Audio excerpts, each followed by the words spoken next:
Bonjour à tous, des robots qui remplacent des humains, la France bonne élève de la mixité, un bureau télescopique et des félins taquins. C'est le JT de l'emploi qui fait le tour des actus qu'il ne fallait pas manquer cette semaine.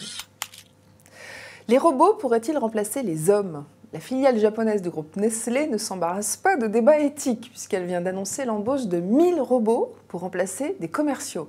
Dès décembre prochain, des humanoïdes vendront des machines à café Nespresso dans les grandes surfaces et les magasins spécialisés.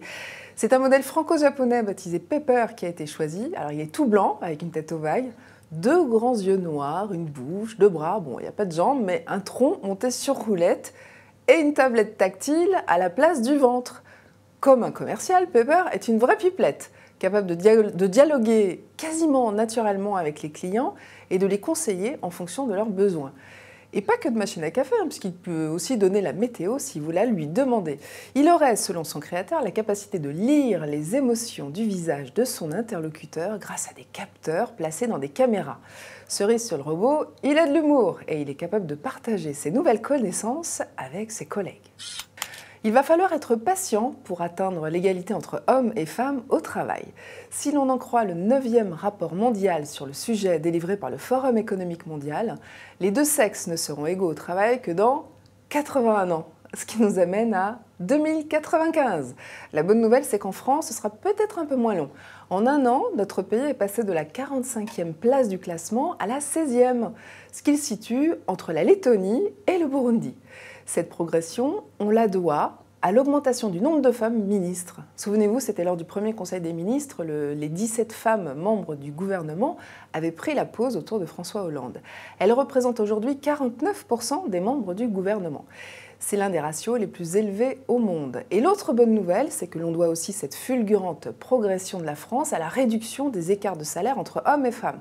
En 1950, elle touchait l'équivalent des 2/3 du salaire d'un homme pour le même travail, et aujourd'hui, c'est 24,5% de moins. Comme le dit le Forum économique mondial, des progrès sont nécessaires pour le bien-être de l'humanité. Travailler toute la journée assis, on le sait, c'est mauvais pour la santé. Et bûcher uniquement debout, c'est pas bon non plus, c'est pas la panacée. Alors voici le bureau idéal pour ne plus avoir à choisir. Il permet d'alterner la position assise ou debout. Hop, il suffit d'appuyer sur un bouton et les pieds télescopiques font remonter votre bureau jusqu'à 1,25 m, ce qui évite de s'avachir au fil des heures. Et quand les gambettes fatiguent, zoup, on appuie sur le bouton et le plateau redescend jusqu'à une hauteur de 65 cm environ.